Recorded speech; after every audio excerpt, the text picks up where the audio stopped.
नाज़रीन, मातली जे तक PS 70 ते नंढी चूंड 20 मई ते थींदी, जंहिं लाइ समूरी तयारियूं मुकमल कयूं वयूं।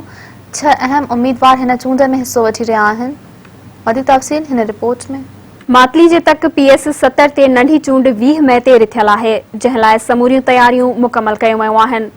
बदीन ज़िले जी तक PS 70 मातली ते थींदड़ ज़िमनी इलेक्शन में 6 उम्मीदवार हिस्सो वठी रहिया आहिनि।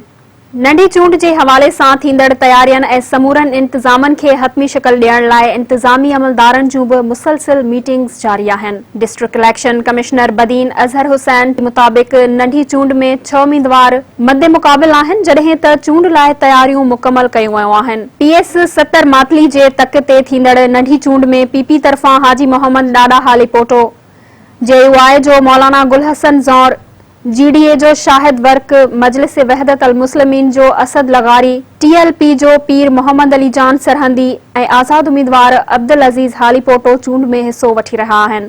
PS 70 मातली तक जी आबादी 4,73,000 खां वधीक आहे।